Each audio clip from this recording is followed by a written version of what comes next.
The Roman Empire. Even today, the very name conjures up images of power, grandeur, and a civilization that shaped the world we know. For centuries, Rome stood as a beacon of military might, architectural brilliance, and legal innovation. From the rugged hills of Scotland to the sun-drenched shores of North Africa, its influence was undeniable. This was an empire built on conquest, yes, but also on a complex tapestry of cultural exchange, political maneuvering, and the sheer force of personality of its emperors. Yet, like all empires, Rome was not immune to the tides of history. Its story is not just one of triumph, but also of tragedy, decline, and ultimately fall. To truly understand the Roman Empire, we must confront its darkest hours, for it is in these moments of crisis that the true character of a civilization is tested, and its legacy forever shaped. The seeds of Rome's eventual downfall were sown long before its final days.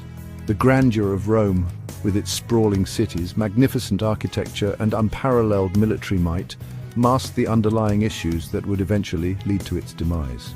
The 3rd century CE in particular was a period of immense turmoil, a stark warning of the vulnerabilities that lay at the heart of this seemingly invincible empire. During this time, the empire faced a myriad of challenges, both external and internal, that tested its resilience and unity. This period, known as the Crisis of the 3rd Century, saw the empire brought to its knees, not by foreign invaders, but by its own internal struggles. Political instability was rampant, with emperors being overthrown and replaced at an alarming rate, leading to a lack of consistent leadership. Emperor after emperor met untimely ends, often victims of assassination or battlefield defeats. The constant power struggles created an environment of fear and uncertainty, further weakening the empire's ability to respond to external threats. The once mighty legions, plagued by low morale and constant infighting, seemed more interested in elevating their own generals to the purple than in defending Roman borders.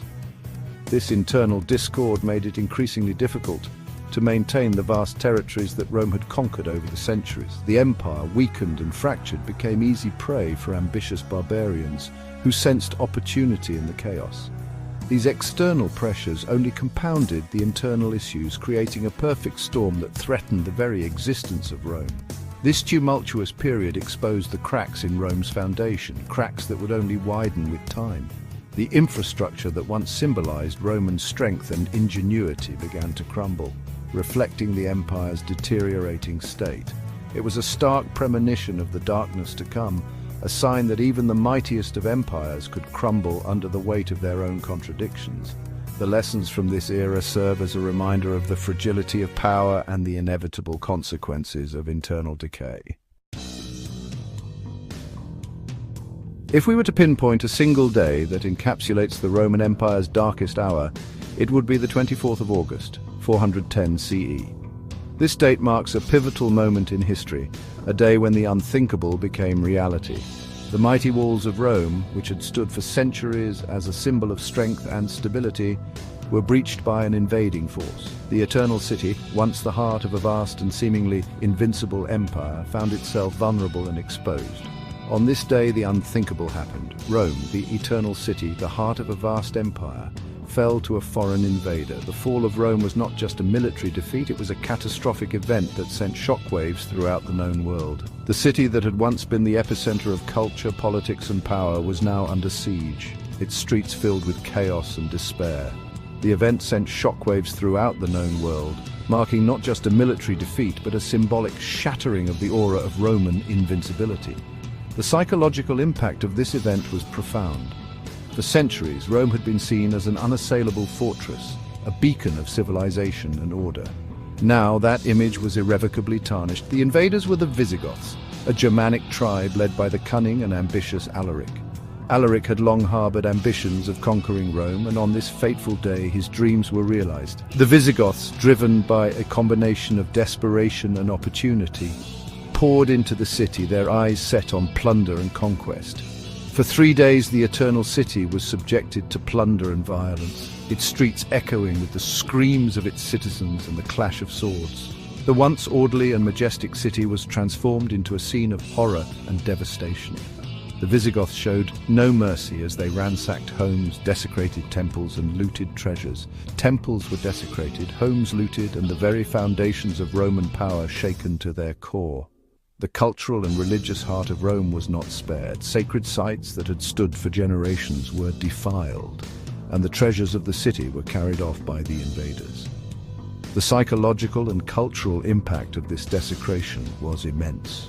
The sack of Rome in 410 CE was not just a historical event, it was a traumatic wound on the Roman psyche. The citizens of Rome, who had once felt secure within their mighty walls, now faced an uncertain and terrifying future. The sack was a stark reminder of the fragility of even the greatest civilizations. It shattered the illusion of Rome's invincibility and cast a long shadow over the empire's remaining years.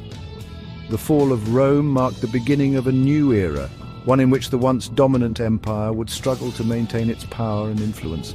The psychological scars left by the sack would linger for generations. It was a day that lived on in infamy, a stark reminder that even the greatest empires could fall. The events of August 24th, 410 CE serve as a powerful lesson in the impermanence of power and the vulnerability of even the mightiest of civilizations.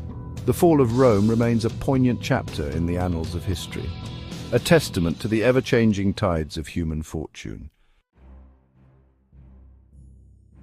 To understand how such a catastrophic event could occur, we must look to the man who orchestrated it, Alaric, king of the Visigoths. Alaric was born around 370 CE in what is now Romania. From a young age he was exposed to the turbulent world of Roman politics and warfare.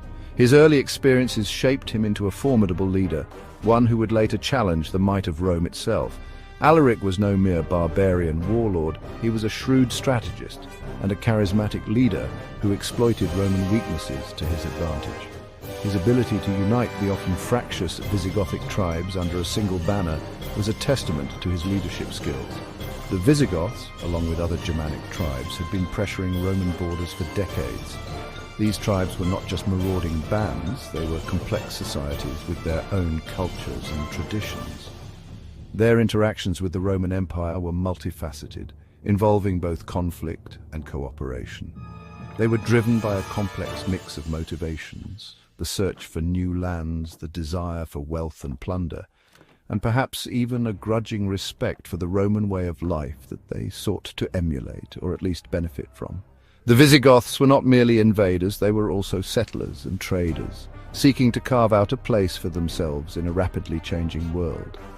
Alaric, through a combination of military prowess and political maneuvering, had managed to lead his people on a tumultuous journey across the empire. His campaigns were marked by both brutal battles and strategic alliances.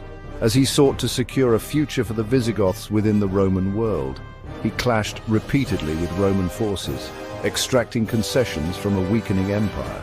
Each confrontation tested his leadership and the resilience of his people. Despite the constant warfare, Alaric was also a diplomat, negotiating with Roman officials to gain favorable terms for his followers. Yet he always stopped short of outright rebellion.